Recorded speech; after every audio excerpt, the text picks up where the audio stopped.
Hi, everybody. Welcome to the podcast. It may interest you to know. I'm Tony Ann Marcolini. I'm so excited to have a very special guest with me today. She's an attorney, an author, a philosopher, a historian, a professor. So please welcome Linda Hirshman to the podcast. Welcome, Linda. Thank you for having me. Oh, thank you so much for being here. I think I was gushing a little bit before we started recording, but I have read your books. I'm a fan, of course, of I've really followed you as an author, and I wanted to have you on. I mean, the minute I read Sisters-in-Law, right, because this is the story of the first two female justices to be appointed to the Supreme Court. I thought you did truly a brilliant job of telling their stories from the differences, which I was really drawn to, as these are two women in two completely different spaces, upbringings. Their path to the court couldn't be more different. And then they get there, and I think you described it as an affectionate alliance, right? Politically, they are at the opposite spectrums, so to speak, but yet they have this alliance that really is quite, it's quite impressive. One of the things I truly loved is there comes this moment in the book, which I thought you captured magnificently, where Justice Ginsburg is giving the opinion, and the name of the case I want to say is United States versus Virginia. And the opinion was supposed to, I guess, go to Justice O'Connor, and she defers to Justice Ginsburg to read the opinion. And it's really quite a moment, right? Because she's giving the opinion, she's reading the opinion, and she gets to a point, I want to say, where she quotes a little something from a prior opinion that Justice Connor had written. But nonetheless, she pauses while giving her opinion, and she looks up and their eyes lock.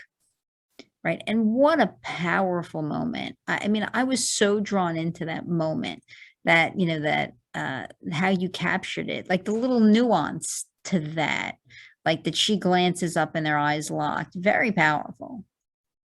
A lovely moment in their relationship, because they weren't very expressive for a long time. They weren't very expressive about what they thought about each other. And actually, neither one of them are very particularly expressive women, full stop. So Ginsburg is famous for her silences, but O'Connor was a very buttoned up, waspy kind of character also. So, so in a sense, that moment of locking eyes, as you put it, is about as expressive as these two women get. So it was very touching. Right. And the fact that you highlighted it, I mean, really, it was something, it's one of those moments where you don't catch them often, or people don't think about them often until someone points them out. All right. So I really was drawn in by that, that affection and alliance, and those moments where you were able to highlight that. I loved that about the book. I loved, your characterization, right? It's like Mozart. When you were talking a lot about Justice Ginsburg, where Mozart has 5 masterpieces, really, and Jane Austen had like 5 novels that really highlight, what makes her so fantastic. And Justice Ginsburg, she has like 5 opinions that really, highlight who she is. And I thought, wow, I mean, that was pretty cool. Actually, I liked that a lot. They weren't her opinions; they were her cases. She wasn't on the court. Yeah, she was. Actually, I think her greatness came as an advocate in the 70s more than her years on the court. So she had 5 great cases that she figured out and briefed and argued and won when she was at the ACLU in the 70s. But I get a certain amount of pushback from the Janeites. The Jane Austen people are insane. Fans, and so I got a fair amount of response from them saying that there were actually 6 great novels. So, Well, be that be that as it may. Did you ever get to meet either Justice O'Connor or Justice Ginsburg? Yes, I met each of them. Yes. I had actually met Ruth when I was a young law professor, and she was a young law professor, right? I'm so old that I actually met Ruth when she and I were both young. So, and then I met with her. She invited me to come to the court and meet with her to talk about the project before, as I was just getting started. And then I live in Phoenix in the winter, so I had encountered Sandra Day O'Connor socially over the years. She would not cooperate with the book, so I didn't get to interview her. Well, I tell you, I wrote a letter I read the book written by Justice O'Connor, and I guess she had been somewhat of a hero for me. I mean, being the first woman to reach the Supreme Court and get appointed. And I wrote her a letter, and I read her book, and I said, could you please sign the book for me? And she did. She wrote me back, a really just a lovely letter, and signed the book and returned it to me. And you want to talk about being super excited. I know most people get excited about musicians or filmmakers, actors, actresses. For me, I mean, she's a rock star, right? So to get a book back signed by her, I just remember being really excited. It's a treasured possession. She's famous for writing those letters. They say if you write Sandra Day O'Connor, get a thank you note for the thank you note. Her EQ and her social skills are legendary. Not now, of course, she's pretty much out of it now, but when she was in a normal state. What does the creative process look like for you? Like, how do you create? I think I've gotten so many different answers on this question. In terms of I go to the shower, I have some routine I go to the shower, I'm showering, and, it just comes to me naturally while I'm singing a tune. Or there's situations where people have told me, I go jogging or I witness something in the supermarket. Like how do you come up with your ideas, and then how do you begin the process of creating? So I always write about social movements. That's what interests me. I did my dissertation on the work of Thomas Hobbes, and Thomas Hobbes wrote, most importantly, about the collective action and the barriers to collective action and the importance of collective action. So I came to this with an academic background in that subject. So I'm interested in how people act collectively to make the world a better place for the less powerful. It's not all that hard to make the world a better place for the more powerful, as we are experiencing now, but it's a harder task. So all my books are about some variation of that subject. And, like most people with political interests, I follow the society pretty closely, other writers, historians, legal scholars and stuff, and I'm always watching for what's going on. So I observe where interesting things are happening, and then I think about whether I'll write about one thing or another. It's a big commitment, right? Once you identify a subject, you could spend 3, 4, 5 years with these people. So it's important to pick something that will produce a good book and be interesting to work on in the years that it takes. But so I have some rules. I do not write about hateful people. I do not write about people who are trying to make matters worse for the less powerful. I try and find good companions in time and space for my life as a writer. How do you write? I mean, once you get to the point where you decide the subject. Yeah, like once you find your subject, how do you create moving forward? I mean, do you have a process? Are you a ritual person? I need to make chai tea and no, I don't have those kinds of rituals. I have a direct writing ritual. I use screenwriting software. So I have software, it's called Storylines, which most people who use it are screenwriters. And that enables, so if you read my books, you'll see that they have a kind of forward momentum like a movie or a television show. So that enables me, then I have a line for each piece of the story that I want to tell in the most recent, well, let's take sisters-in-law as an example. So Sandra had a line and Ruth had a line and democratic politics had a line and feminism had a line and so forth. And then I put on the lines the facts as I'm uncovering them in my research. And then if I cut it vertically, it's chronological. If I follow it along horizontally, it tells the story of one, gives each particular storyline. So it makes it very easy. And I have always used that software. Wow, that's pretty I sit interesting. down, I bring up the software and I start to put cards up on the lines until I see what I'm dealing with. Usually by the time I start writing a book, I've had a book contract, which means I've had a book proposal. So it goes from the short book proposal to a contract. And then I start to put the what I gathered for the book proposal on the storylines. And then I keep adding to it as I do my research. Well, Sisters-in-Law, they made a play, right, Yeah, out of that. Yeah. Did you see it? I assume. Oh, sure, I saw it. Yeah, I saw it. Yeah. Did you like it? Yeah, it was okay. I mean, you know, I was actually quite admiring of the playwright, Jonathan Shapiro, who took a nonfiction book, which contains a lot of explanatory material about the process of Supreme Court litigation and stuff that would not be very dramatic on stage, and made it kind of lively.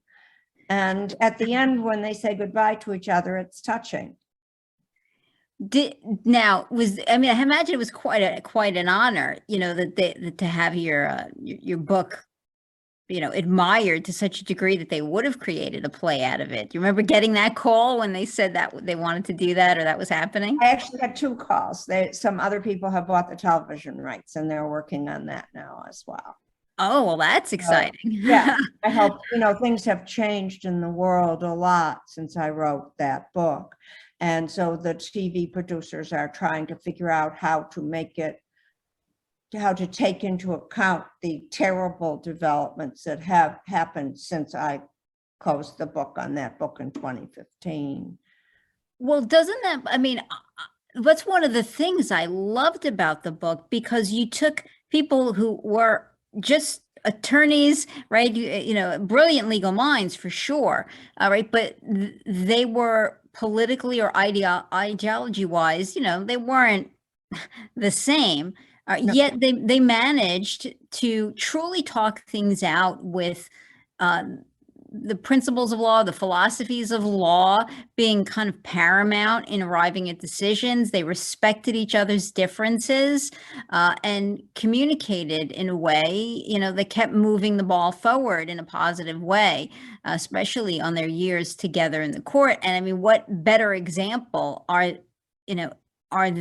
the country is there than their relationship and how it used to be, because I think that's exactly what's not happening now.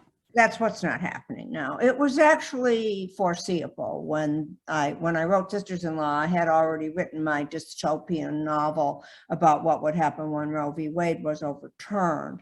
So I saw the clouds gathering. This is my business. So I saw the clouds gathering even when I was writing the cheery story of their relationship. And if you look carefully at Sisters-in-Law, you'll see that there's a lot of foreshadowing in it of what was going to come, especially in the chapter on Bush v. Gore and stuff. So I actually saw it coming then. That ship has sailed. I think that they had their relationship came together just as the era in which such relationships were possible was coming to an end. So it was a moment in time, but the relationships on the Supreme Court are often quite contentious and unpleasant. The current court is not the first example of that. So it was an exception. And I was interested in it because their politics are very different. And their Sandra Day O'Connor really didn't have a judicial philosophy, but the reality of the way that she decided cases paints a picture of a very different approach to politics and the role of the Supreme Court than Ruth Bader Ginsburg had. So they were different. They were not polar opposites. You would have the way, for example, Sonia Sotomayor and Samuel Alito are now. They were not polar opposites. Ruth was more opposite Scalia than O'Connor. O'Connor was not an ideologue. And Justice Scalia and Justice Ginsburg actually had a very good relationship despite their differences. From what They had I a private relationship. Right. They had a private relationship. Yeah, friendship.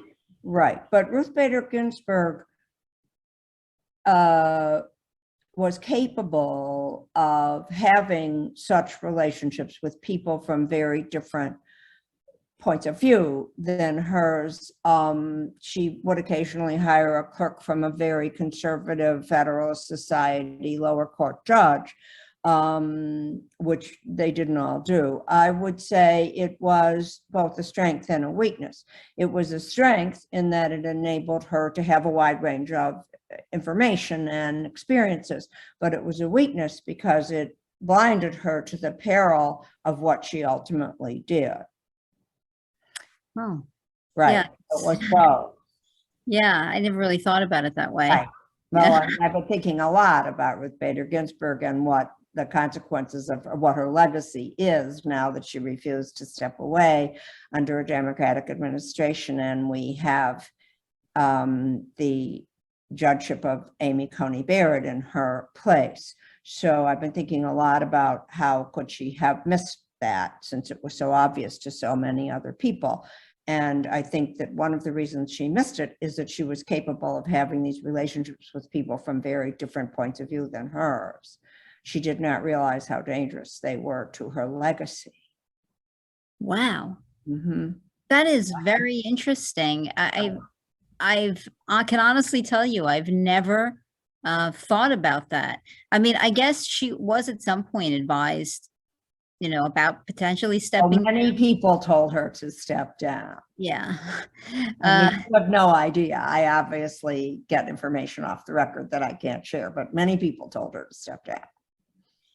I think because she enjoyed what she did so much and she knew she was making a difference. I mean, her legal mind was sharp, up until the end. There's no doubt about that. There was no question that she was completely compass mentis to the very end. And Ruth Bader Ginsburg's mind is, even if it were operating at half capacity, which it was not, would be better than most people's minds. So there's no question that she was competent to dissent, which is what she was mostly doing in the last 10 years of her judgeship.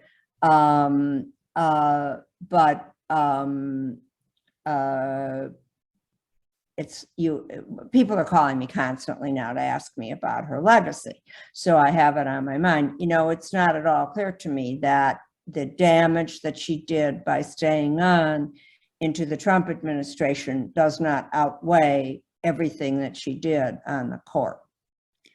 Wow, that's a very... Yeah, I know. I'm sad to say it, but this is my business, and it was a very, very, very risky decision that she made in 2014 before the Democrats lost the Senate. It was a risky decision that she made, and we are now living in the consequences of that risk. I think there was a point in time, though, where she was trying to make it to the next election. That's why I called it a risk. No one could know. No octogenarian with a history of cancer can know how long they have. She risked it. She did not choose it, but she risked it. You're a lawyer. It's a difference between intending the outcome and taking a risk that something bad will happen.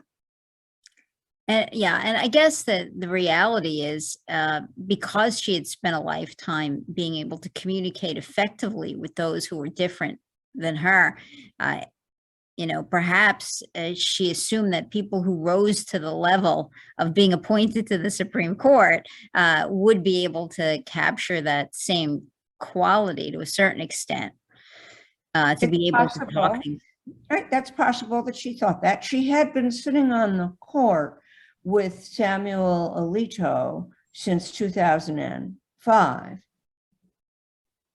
And she had been sitting on the court with Clarence Thomas since she came on in 1993. So it's not absolutely clear to me where that kind of confidence would come from. But I do think that people who come to their flourishing and greatness in particular periods in history tend to kind of stop the clock at that moment in history and think that the social conditions are always going to be like that. That's why it's dangerous to have so many really old people in so much power in America now, because they have this concept that Ruth Bader Ginsburg had, that the world is as it was when they had their greatness. Fascinating. Thank you. I'm glib on it because people keep interviewing me about it.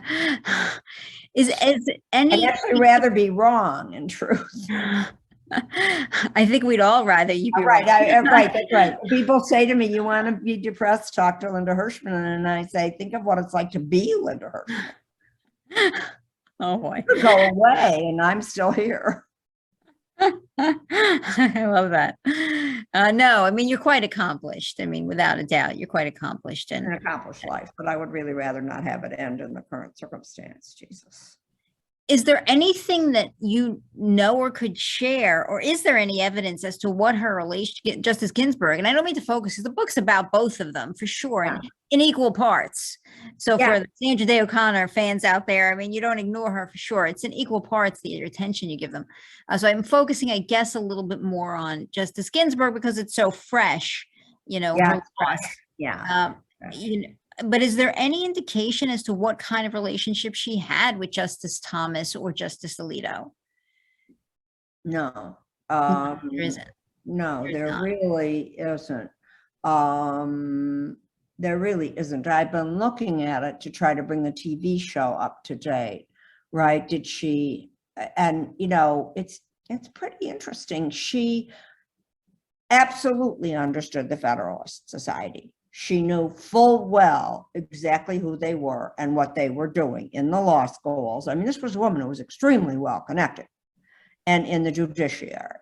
And she sat on the Supreme Court of the United States when cases were coming up to them regularly from decisions by Federalist Society judges on the lower courts. So she absolutely knew what was going on. And everybody that I've interviewed in the last few weeks to try to help them update the TV show has said she absolutely knew exactly what was going on in terms of the vetting and who on the courts below were these extremely conservative judges and what kinds of opinions the court was getting from them and so forth. So she absolutely did know that. So it makes it even harder to understand why she took the chance that we described. I have no, in none of my research did she talk about either of those justices.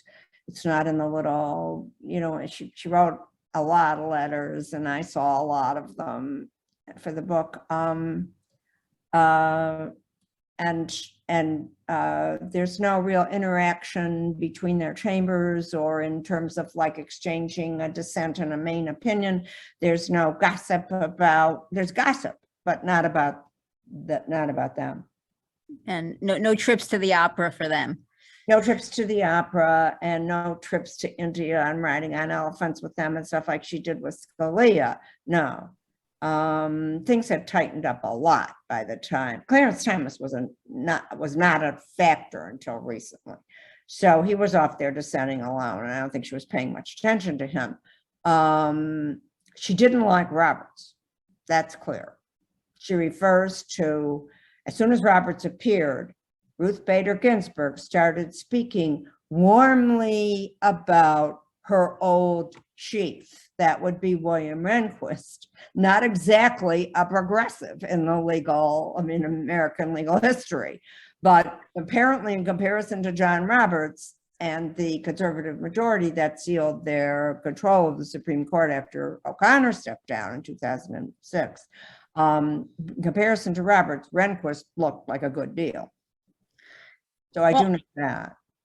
Well, certainly, I mean, there comes that point in time where, I mean, this was not the first time that a case had made their way up challenging Roe. Certainly, Planned Parenthood versus Casey had come before, right? And much to, I think, conservative surprise, Justice Kennedy, often, although appointed by a Republican president and conservative man, he sat very much in the middle. Right. So he's typically the swing vote. I mean, well, yes and no. I mean, Kennedy joined O'Connor and Souter in upholding Roe and Casey v. Planned Parenthood. Right. But as soon as Kennedy voted consistently to allow the states and the Congress to prohibit abortions late in pregnancy, which are overwhelmingly to save the life of the mother and are a dire emergency kind of situation. So there were cases about that came up after Casey, and Kennedy voted in the minority first to say that prohibitions of late-term abortions was constitutional under Casey. And then after O'Connor stepped down, Kennedy wrote the majority opinion in, it's called something like Carhart versus, I'm 3 books further down the road from this now, so I can't immediately summon up the name of the case. But right after O'Connor stepped down, and was replaced by Roberts, and Rehnquist was replaced by Alito. So O'Connor is the critical figure here.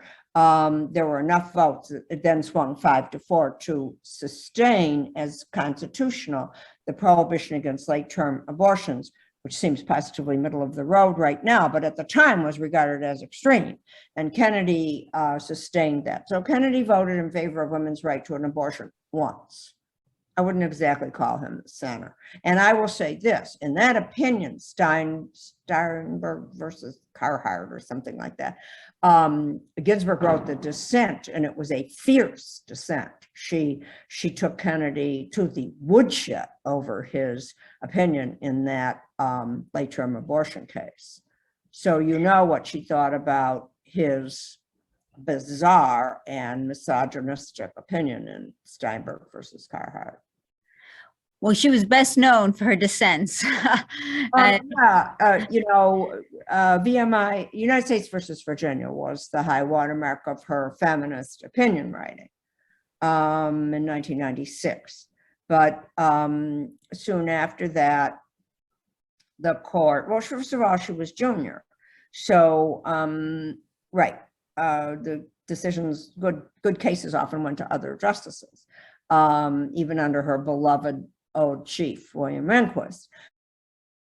Known for her dissents because after O'Connor stepped down, the court was then in the control of the conservatives, leaving Ruth Bader Ginsburg no choice but to dissent. I think she was holding on after Scalia died in the hope that there would be a liberal majority. And then she would have been the senior most justice in the liberal majority, which would have made her effectively the Chief Justice of the United States. Right. I think that's why she was staying on. Wow. The politics, and I don't mean that in the sense of elections, but the politics, much like would exist in corporate America or the hierarchy of a law firm or many different formats, exists even at that level of the court. And I think that's what people don't necessarily realize, right? There is a certain element even with dealing with the court where you have different personalities, different backgrounds, eclectic as they may be, coming to these moments in time that are going to impact.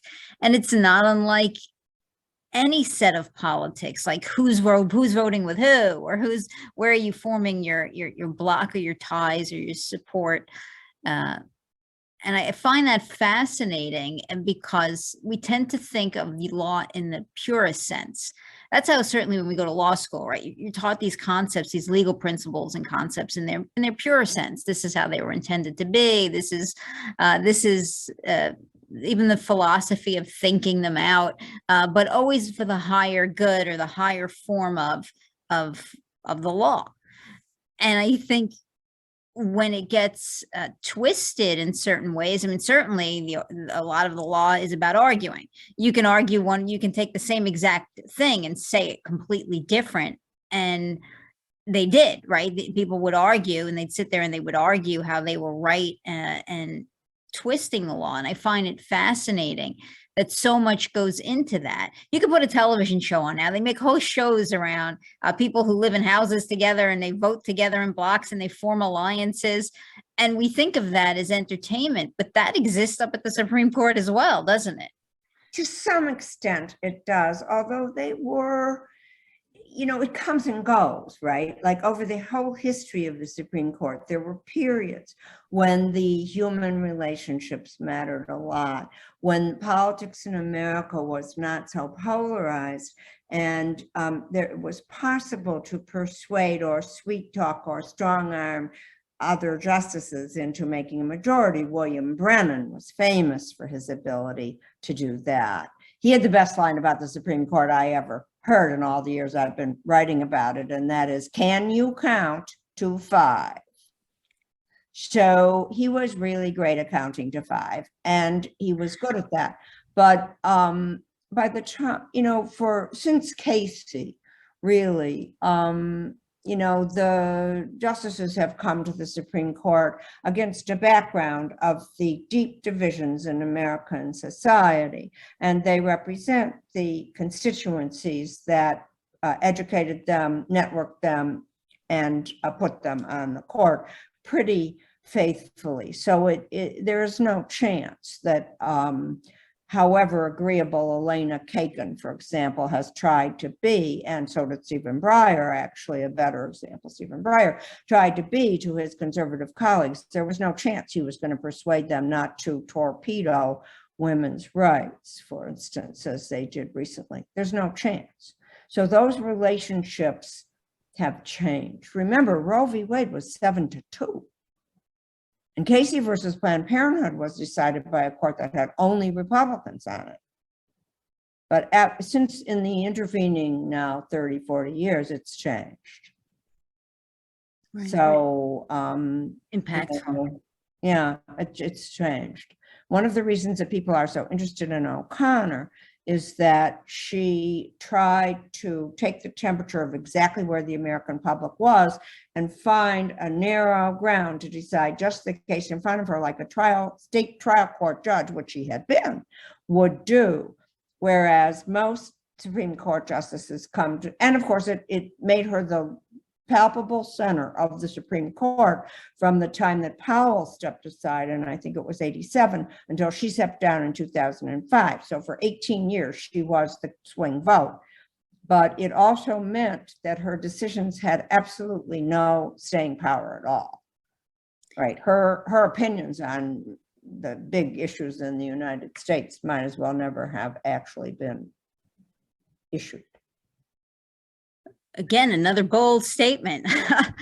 Well, it's a fact of the matter, right? Okay, I mean, Casey versus Planned Parenthood, for instance, right?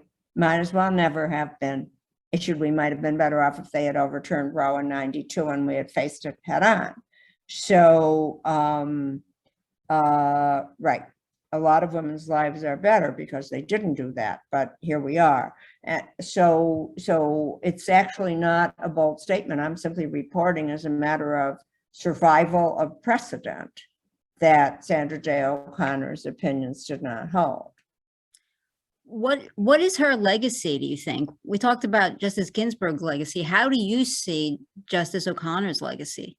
Justice O'Connor's legacy is as a personality. Okay, she was a great first. Everybody loved her, like Justice Stevens said, unexpectedly revealing how men feel when a woman comes into their world. She never gave us any trouble at all. And he said that, I have it on tape. Oh, I feel, yeah, no. Right. I'm not- I'm not counting. And right. And she didn't. She was a fabulous first. She never gave them any trouble at all. She always had her work done. She got her opinions in up top very rapidly. She never held the business of the court up. She talked constantly. She was constantly traveling everywhere, doing everything. She could do everything. She lived on 4 hours of sleep a night. She was a perfect first. She was a flawless, perfect first. That's her legacy. The decisions are not a legacy. And her decision, there's only one decision that she issued in the, let me see, what was it, 25 years that she was on the court.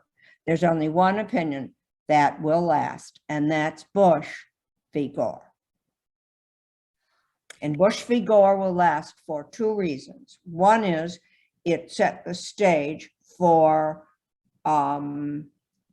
deciding that political forces could decide the outcome of a close election. Not a great legacy. And secondly, she put George W. Bush in the White House, who either did or did not win the election, we'll never know. And then she stepped down. And he then replaced her with John Roberts and Samuel Alito. That's the decision that we will remember her for. What do you think is the most valuable thing that both Justice Ginsburg and Justice O'Connor did for the court? What is the single most positive, valuable? The most positive thing that O'Connor did was to be so great at the role of being a justice, if you don't include like making good law. And she brought them all together, and they all had lunch together, and she was the swing vote that held the court up in pretty high esteem until Bush v. Gore, with her very narrow, very sensitive, politically sensitive decisions. And she was, you don't remember this, but the first woman who was elected to be a referee in some sport, I think it was baseball, called a ball and everybody screamed and yelled, and she changed her call to a strike, and then she retired. She set back the cause of women being referees in major sports a lot. Okay, the first woman. That's a true story? That's a true story. True story. I'm so old, I actually remember when it happened. And so being the first woman in any important institution is hugely significant. Sandra Day O'Connor never looked back. She never had any doubt that she was right. She never re-examined. She never agonized. And she was wonderful company. So her contribution was to be very successful as the first. She never gave them any trouble at all. And she was stunningly accomplished in terms of encouraging other women and having her women clerks go on to great. She was very supportive. All the role morality, she was great. Ruth Bader Ginsburg's great contribution was in her years at the ACLU, when she took advantage of the opportunity to seed in small changes in gender justice, beginning with a tiny little decision in Reed v. Reed, and then build on it over the 10 years that she was at the ACLU, to the point where the Supreme Court justices didn't want to give her the last few victories that she got, but they were completely tied up with the fine threads of precedent that she had woven around them in the early years. A brilliant woman. And so that is her great accomplishment. So like the Belva Lockwood, right? Belva Lockwood's the first woman to be admitted to practice before the Supreme Court. Certainly a great legal mind. Who do you liken the most to her legacy? That's a good question. I guess it would have to be O'Connor, wouldn't it? Because she was the first. I mean, I don't remember any great Belva Lockwood decisions. And I do not remember any great Belva Lockwood jurisprudence, which is what you have to really honor Ruth Bader Ginsburg. She had a clear jurisprudence, and she manipulated the precedent system brilliantly. And I don't remember any of those things about Belva Lockwood, but she was great. And she was also like O'Connor in that she was very determined to be who she wanted to be. And that's inspiring to the next generation of women who come along. So I would say it would have to be O'Connor. I think I agree with you, right? Because she's known, I think Bevelot was known for being a character. Certainly you're right. Her biggest legacy, I think, is that she set up shop, right? That she gets appointed, that she opens up her own law firm. I think she represented the Cherokee Indians in a rather big case against the United States. So she was champion of the underdog to a certain extent. Sandra Day O'Connor was not the champion of the underdog, but she did open her own law office, and she did the biographies are very similar. She carved out, she was clear. She was like, she was going to be a lawyer. She was educated to be a lawyer, and people kept telling her the girls couldn't be lawyers, and she kept figuring out ways to do it. Right. You talk about in your book the fact that she's already a graduate of a major law school, and they're offering her a job as, I think, a legal secretary or a paralegal or something like that. You talk about it in your book. Yeah. So and she rises, right? She rises above, of that, because she is determined to continue moving forward. Determined. Right. And that's in all of my books, my book about the gay revolution and my book about abolition, in all of my books, there's a character who simply does not accept the existing arrangement and is determined to keep moving forward. It's Catherine McKinnon in the Reckoning book about the Me Too movement, and it's a man named Franklin Tammany in Victory, the Triumphant Gay Revolution. There's a character like that, and of course Frederick Douglass in the most recent book, and William Lloyd Garrison, who are like that. Sure. I read that, your book with The Color of Abolition. I read that more recently even than I had read Sisters-in-Law, which is it's kind of that, I guess, alliance that turns into not alliance between Frederick Douglass and Garrison and this woman that comes out of nowhere, right, that affects the alliance dramatically. And I really liked it. There's a part in the book where you talk about how when you first stumble upon her, Maria Weston Chapman. That's it. Right. And you said when you first stumbled upon her, you thought, oh my goodness, like I found this woman in history makes a significant contribution. And then you were kind of disappointed, I guess, to learn that she is exactly the reason their relationship falls apart. She wasn't the whole reason. No, I don't mean to characterize it that way. Right. Douglass was always going to chafe under the constraints of the white Boston abolitionist movement.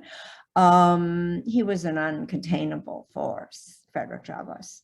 And they tried, but she did a lot of damage in her high-handed way of dealing with him. Imagine how it felt to be handled like a servant by Maria Weston Chapman, who was accustomed to dealing with people as if they were her servants.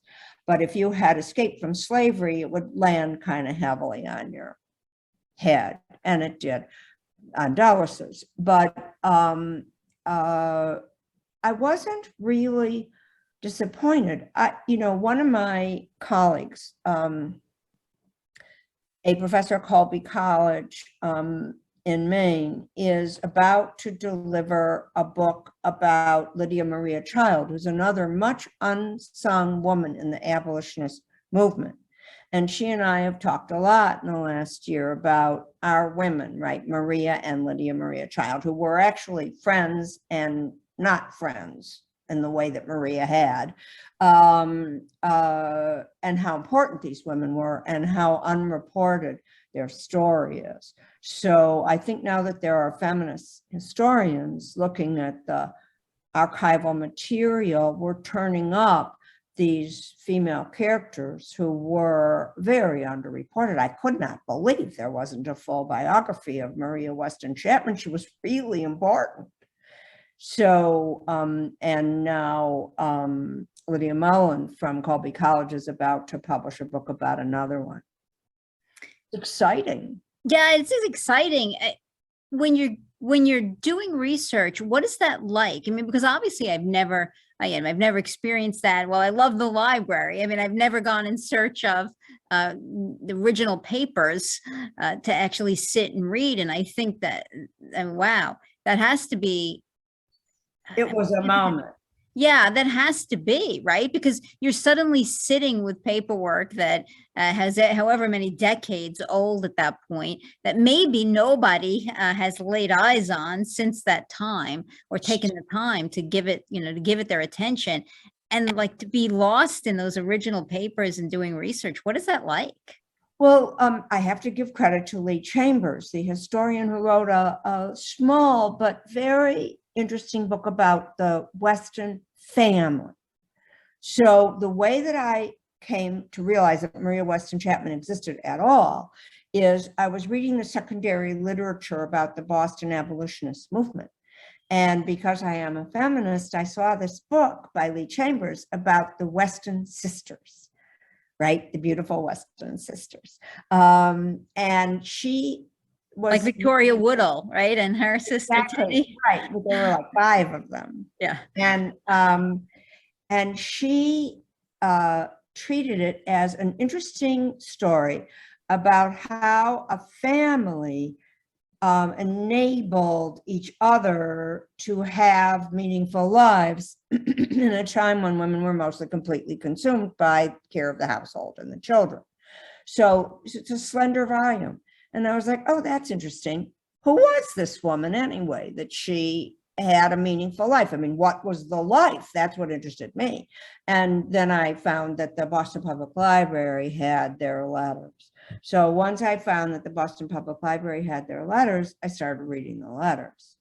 And you see relatively quickly how important she was by the volume of her correspondence with, like, William Lloyd Garrison and Frederick Douglass and the people who were the real movers and shakers out there in the speaking tour and publishing the newspapers and stuff.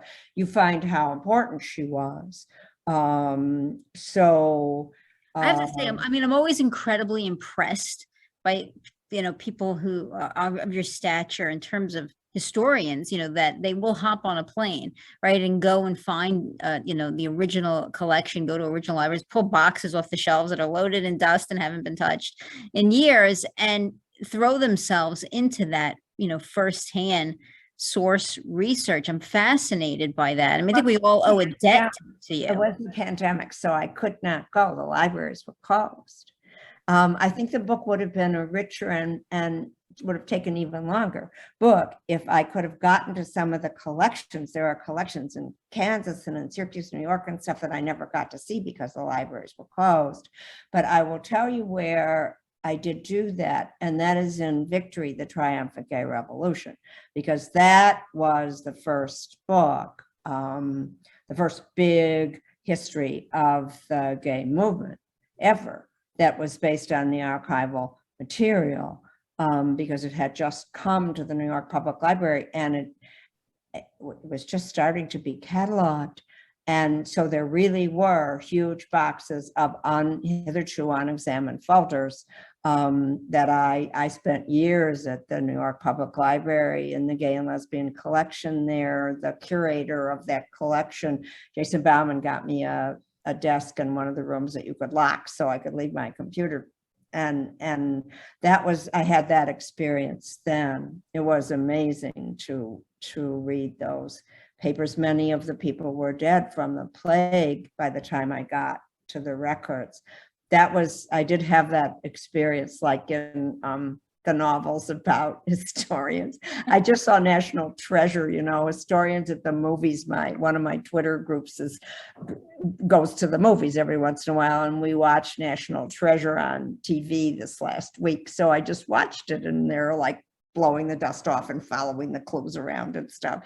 And of course, it's not exactly like that, and there's no shooting involved.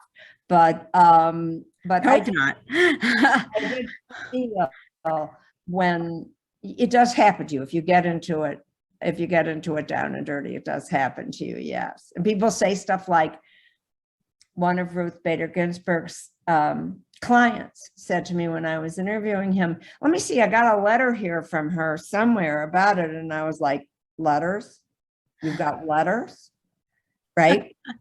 Do not touch the dial, I said to him. I immediately hired an unemployed newspaper man in Florida where he lives to go over there and scan them in for me.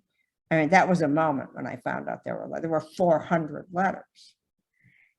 Right. That's what I'm saying. I'm fascinated by that. Like that's what you go for years and years and years and years for a moment like that. Right. And I mean, and honestly, I think it takes a kind of a brilliant mind to catalog that. I mean, I think when you're overwhelmed with information, because oftentimes those things don't just come like one gem is out of the box, like, oh, here you go. Here's the one gem you're looking for. There's a lot of dross. Yeah. And their handwriting is impenetrable. Ruth has a very nice handwriting, and her letters are mostly typewritten. But Maria Weston Chapman, it's a miracle I can see to drive. I mean, it was just illegible. And then they turn the paper at a 90-degree angle and write crosswise across the existing text to say postage. You want to shoot yourself when you see that one of the letters you need is like that. So there's a lot of grunt work and a lot of sweat equity involved in it.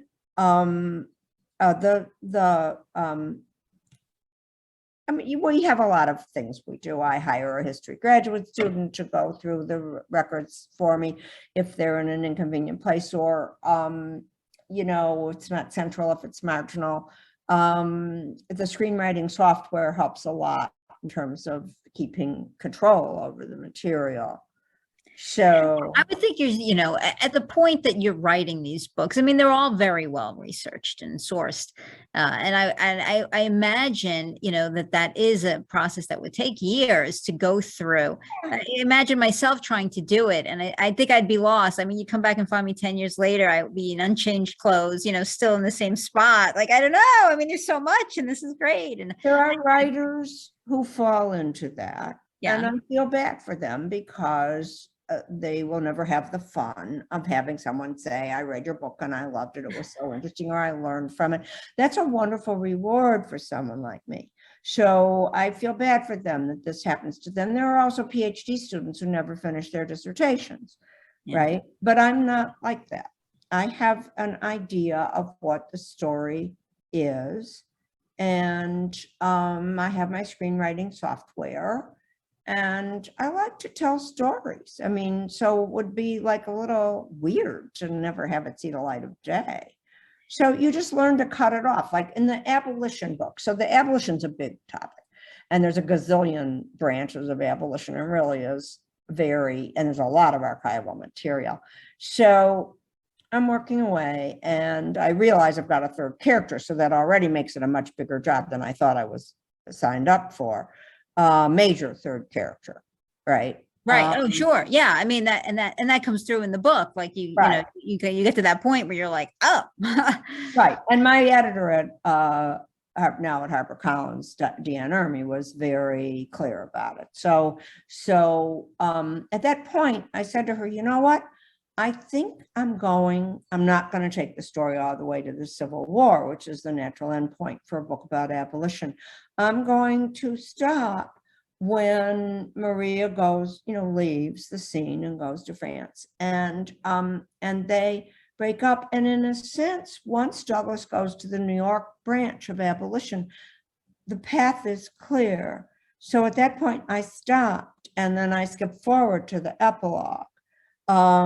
Because I wanted to tell my story, right? I didn't want to spend another 2 or 3 years and have it be a 500-page book that most people won't read, right? So I'm clear about that. I was a lawyer like you are, and you go, and I argued in all the courts of appeals in the United States and in the Supreme Court. You had a few cases. Right. So I mean, I'm accustomed to telling an audience of decision makers a story, right? And I think that being trained as a trial lawyer and an appellate lawyer gave me the skills to take this other material and say, okay, now we're going to stop. We have a story, we're going to tell it to the judge, like tell it to the judge. Who do you read? So right now I am reading a book by the music critic for the New Yorker magazine, Alex Ross. Music is my hobby. So I play the piano, and I'm here in the country because we're right near Tanglewood. So I go to concerts almost every day in the summer, and I love music. So and since I'm not at the moment, I'm waiting to see whether I can get into some archives and start a new project. So I'm on hold. Okay, the people who control the archives probably don't want to entrust them to me because they know that I have a very critical eye, as you remarked earlier in our conversation, and I'm not sure they want me nosing around in their archives, but I'm waiting until I can get into the archives. It's got to be great to have that reputation, though. I'm expressing because I really want to get into these archives, and I can't hide who I am, so they know what they're getting into. In any event, but so you don't read I'm now fiction. on hiatus. So I'm up here in the Berkshires going to concerts. I'm playing the piano, and I'm reading a book by Alex Ross about the international influence of Richard Wagner, the great opera composer, and his cultural impact. It's called Wagnerism, and it's a very big book, and it's most interesting. So that's what I'm reading at the present time. I also have a book by a literary scholar, a professor of English at ASU, where I live in the winter, Devaney Lucer, which is about, she's a great Austen scholar. She's a great Brandeis scholar. So, right. So she's just written a book about some little known English women writers. It hasn't come out yet, but her publisher sent me a copy. It just came, and I'll read that. So I guess I'm doing recreational reading now while I wait. So you're recreationally nonfiction, it appears. You do not. Yes, I don't read much fiction. No, I don't know. got that sense. Yeah, because the world is so interesting to me, Tony. I just find it so interesting. Just think about, you know, what's sitting on my bedside table, metaphorically, of course. You know, a book about obscure women writers who preceded, you know, the Jane Austen or the Bronte sisters, whatever, and to pave the way for Austen and the Brontes. Oh, I love that. Galley. It's a big book. It's almost 500 pages long. But yeah, I find the world to be a very interesting place. So I tend to. As do I. I mean, I think I read almost everything, but for science fiction, though. I'm a philosopher, so I like science fiction. Yeah. So otherwise, I'd say I read kind of everything. But I do know. What are you reading? I just finished a book by Matthew Dix. Yeah, I don't know if you're familiar with him. He's absolutely my favorite author in the whole wide world.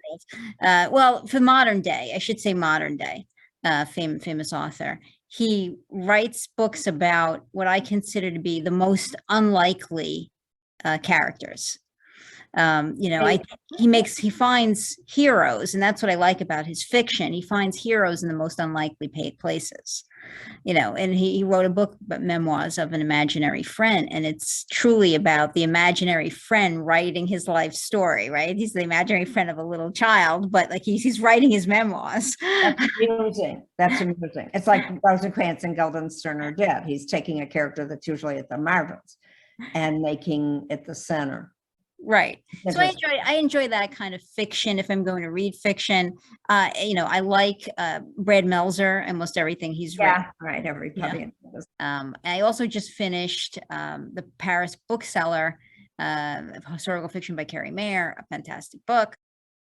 I read The Engineer's Wife by Tracy Wood and Run by Ann Patchett. But I read a lot of nonfiction, which is how I became familiar with you. And I enjoy history very much. And I think, it's hard to stay interested in a nonfiction book about history unless it's told the way you tell it. And that's why I have my certain favorites, I guess, that I gravitate to. And now you've become one of them because you absolutely capture the nonfiction story and told it to me like a narrative. You told it to me that I got involved and invested in the telling of the women, and even in the Abolition book, I got invested. You created a story that they were, just people and how they interacted with each other and drove the narrative along for me. And that's what I really like about history. I don't like things that are too dry. right? You're like writing a brief, right? I want you to pay attention to me, and I'm going to tell you a story. And right. And Yeah. I really recommend Victory, the Triumphant Gay Revolution. The characters in that book are amazing. And I was lucky enough to interview a lot of them before they died. I was smart enough to go like, these guys are getting old and I better see if I can talk to them. And some of them have died and some of them are still my friends, but they're wonderful. That's a wonderful story also, if you like the other books. In a way, that's my favorite.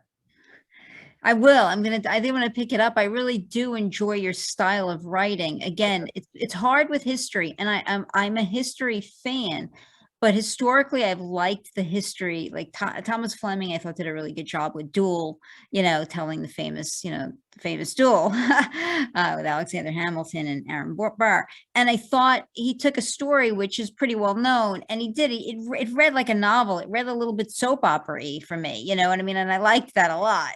I'm in favor of that. I wish that people would find that my books read like a soap opera, because the stories are very dramatic, and if you make them boring, then nobody will ever hear them.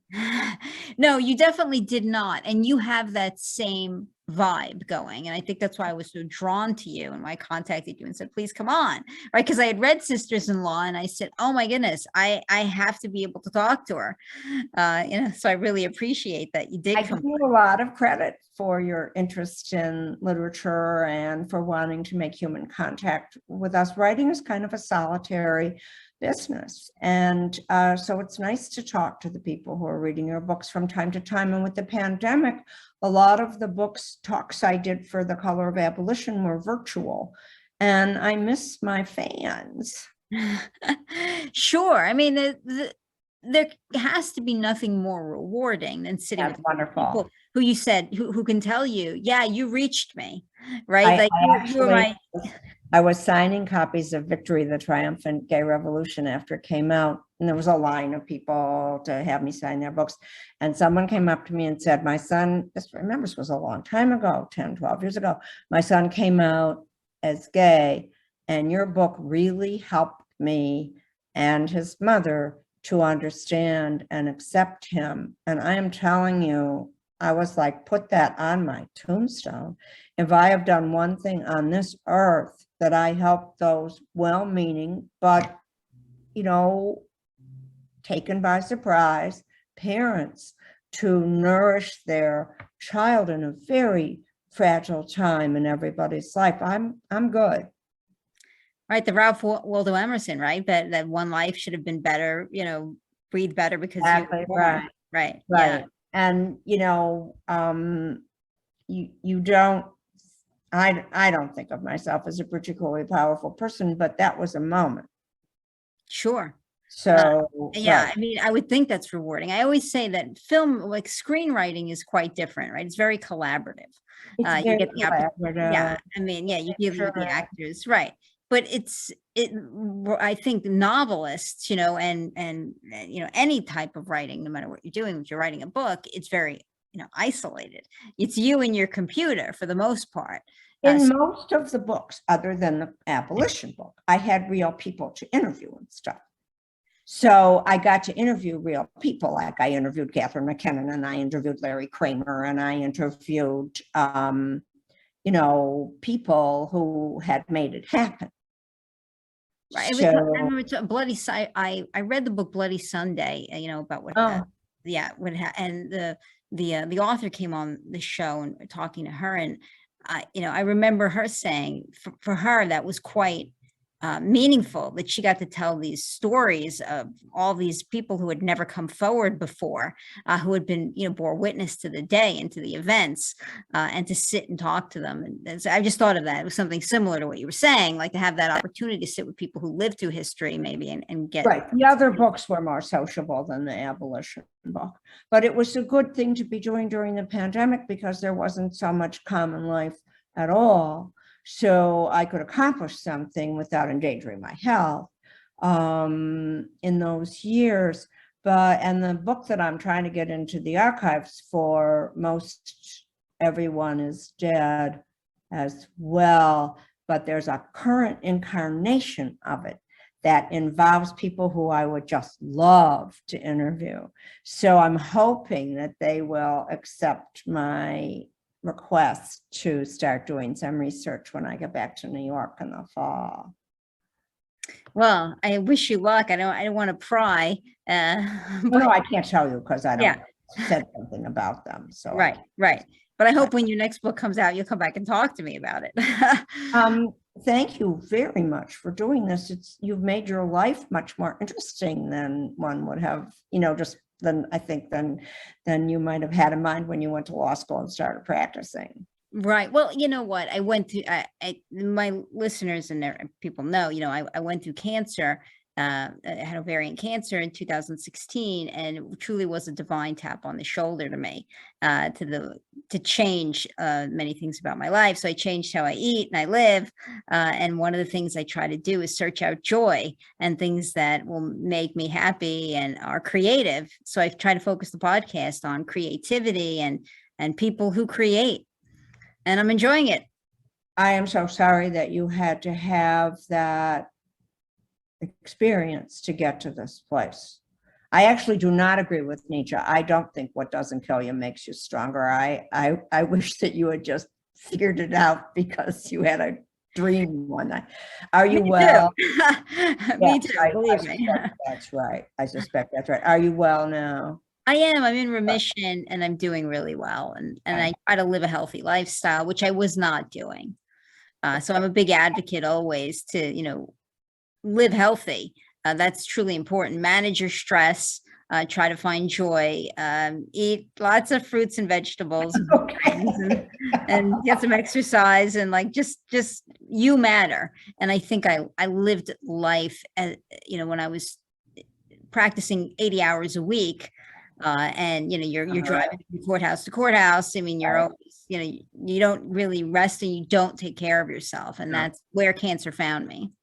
I don't think you should be in the causal chain. Don't put that on yourself. Don't put that on yourself. You got trapped by nature, and I'm so happy that it led you to a happier place. So well, thank you. Take care. Thank you. Thank you for doing this. Thank you for being here. And I hope that you'll come back again, especially as you continue to write books. You're a fascinated, intelligent woman, so well accomplished. I couldn't even believe that you had a doctorate in philosophy as well, which makes everything sound a lot better, because I think you're able to break down things in a way the rest of us cannot. Yeah, that was invaluable training. It would have to be. And it was also sort of interesting. Yeah, I'm sure. Before I let you go, I have one last question. Sure. Do you have a most memorable moment in your career? Like, you've experienced so much success, but is there one moment you're like, it's in here forever? I would say probably the day that my publisher called me to say that Sisters-in-Law was on the bestseller list. Sure, which it was for the New York Times and the Washington Post. That would probably have been the moment. That would probably have been the moment. Well, congratulations. That's a goal that most authors will never reach. Correct. And remember, I was a girl. I was born in 1944, so nobody ever thought we could do anything. Right. I mean, it's sad but true, right? You're speaking a truth, and it's not even, It was a dream come true for me. Good. Well, congratulations. I loved my time with you. And again, I loved your books. The two that I read, I'm going to continue reading reading your stuff, because it's really well written for anybody who enjoys history. I highly recommend you just pick up one and you'll be hooked. It's written in a very compelling way. I'm so impressed with you. You're an accomplished woman. I mean, you have a Juris Doctorate. You have a doctor in philosophy. You've been a professor. You're undoubtedly, characterized as a historian as well, because you've written several books about various historical movements, and a very successful attorney. So I think you're incredibly accomplished, and your books really capture, I think, moments in time so well. And that's not an easy thing to do, right? With the changing climate, that there is politically. Often we don't really think about so much, how did this happen, or like different moments, and you're very good at snipping out different moments and capturing that. So it's quite impressive to me, and I was so super excited to get to talk to you. And then thank you so much for joining and sticking with me despite what were some technical difficulties in the beginning. Yeah, it actually settled down. I do not have any idea what's going on up here. Yeah, so it did settle down, and thanks for sticking with me through it. Yeah, sure. Thank you. Thank you, Linda. Bye-bye.